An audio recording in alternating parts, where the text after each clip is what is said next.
Is this thing on?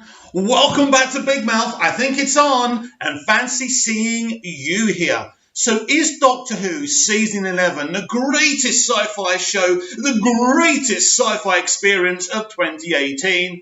In my personal, insignificant opinion, absolutely no. But Rotten Tomatoes have awarded it a golden tomato anyway. Wow. Well, what an achievement by Jodie Whittaker and Chris Chibnall. Now, I do get into trouble with some Doctor Who fans because I'm always saying there's not really much point in talking in the narrative of being over politically correct or over woke. Doctor Who's Season 11's problems go beyond that. And its problems are its most important problem in any form of storytelling. And that's lack of creativity and lack of entertainment. And that really is Doctor Who's problem. I think it's astonishing when you think about it. But when people say, oh, it's been nominated for a National Television Award, well, even Danny Dyer's been nominated for a National Television Award. So I wouldn't get triggered about that. And I'd say to the defenders, don't say, look at all these nominations. Everyone gets nominated for these things, and only one person per category can win. I doubt it will be Doctor Who, but maybe it will. Who knows? The reality is here that this Season 11 has become such an insignificant season in Doctor Who history. I noticed this when I go back and watch previous episodes from the revival, and this is very problematic. And we are now going through a lot of kind of Doctor Who kind of bloggers and sites asking people how many people have actually pre-ordered and ordered the Doctor Who Season 11 box set. I did. It's coming any day now. I bought it out of brand loyalty. I didn't buy it. I'm probably never going to watch it, and I've got it on Prime Video. I've tried rewatching it. I can only get halfway through The Woman Who Fell to Earth, and that's probably the best episode. When I say best episode, because a lot of people will say Rosa is the best episode. Rosa is a really good episode of a drama. I don't necessarily think it's Doctor Who, but it's certainly good, and it's very good in a lot of places, and it certainly makes its point really well. But I actually do like The Woman Who Fell to Earth, and if you go back to my review of this episode on my YouTube playlist, you'll see that I was very excited.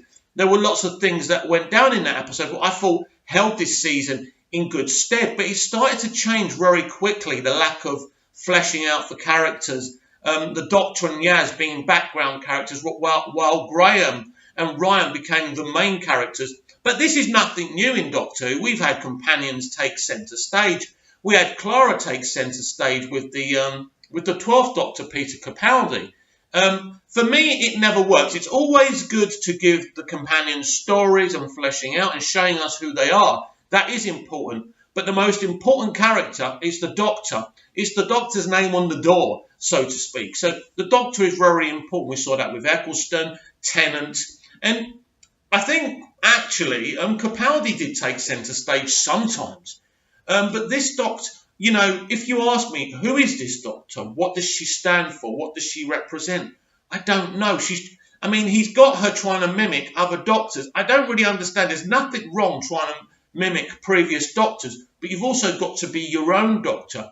They did this thing with the custard creams. Interesting. Okay, it's a fireball. That's interesting.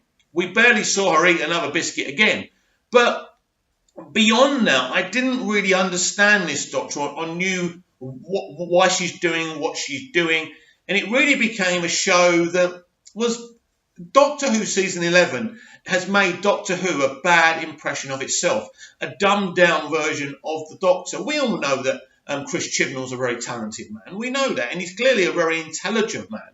But just because you're a good writer, it doesn't mean you're a good showrunner. And we saw that with Stephen Moffat. Really good writer, gave us some amazing episodes, some amazing creatures in his era. But as a showrunner, he was found wanting. Funnily enough, I was just talking to Russell T Davies over on Instagram. And it's great that him and Stephen are on Instagram. I'm proud that I can go and see their posts, and I've got a lot of respect for those men.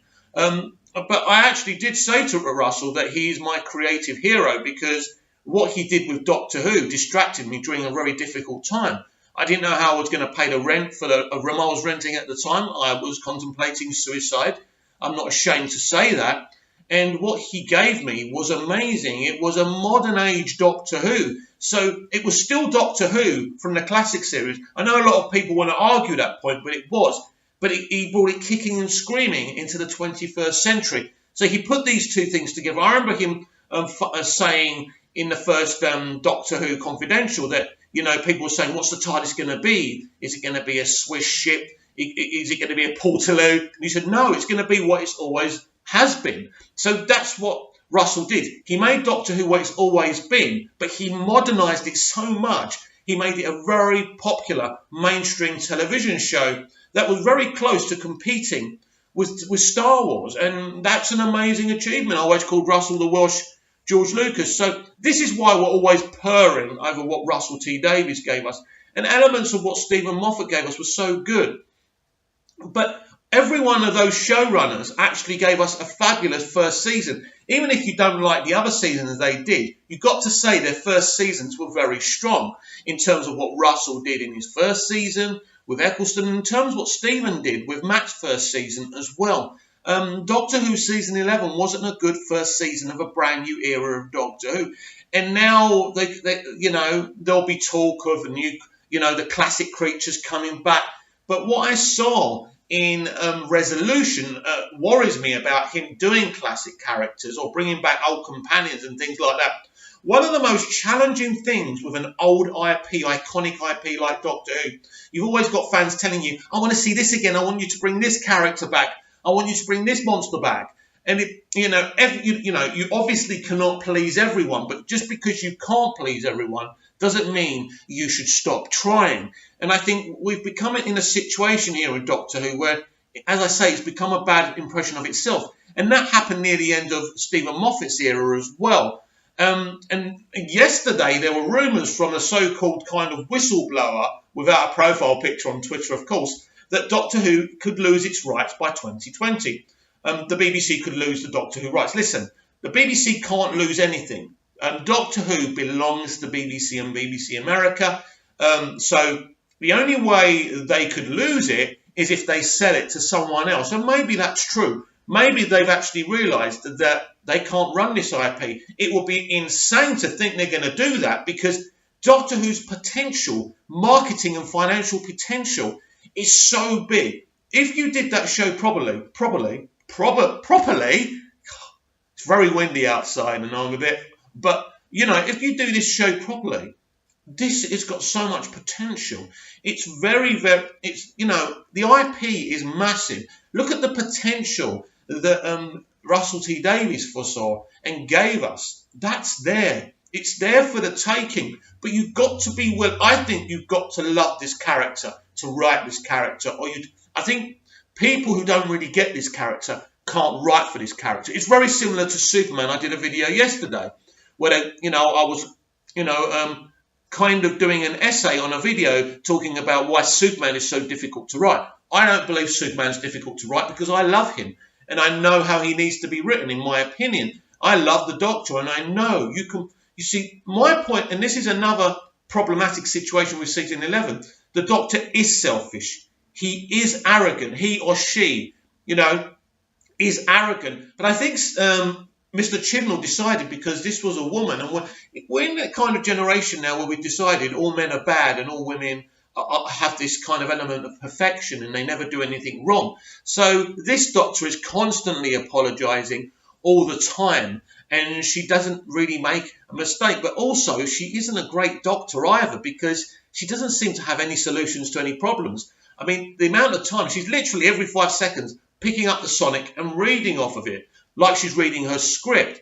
I mean, it's terrible direction, it's terrible scripting, and it really doesn't work. We always used to complain about Russell T Davies and Stephen Moffat's overuse of the Sonic, but I actually really liked how they used it. It was cool. It was cool the way they used it, but this overuse is stupid, because she's literally reading it. Now, if you see Eccleston and Tennant, Capaldi and Smith, they're quickly looking at it and they're not staring at it. I suppose what Chibnall's saying is, well, you'd have to look and read the readings a lot quicker. And I get that. It just doesn't work thematically and tonally. It's a bit lame. It doesn't look good. It doesn't work. So in Jodie Whittaker's Doctor, the 13th Doctor, you've got this kind of Doctor who isn't flawed, who isn't selfish, who doesn't make any mistakes, and isn't morally ambiguous. The Doctor has always been morally ambiguous, but apparently because the Doctor's a woman now, she can't be morally ambiguous.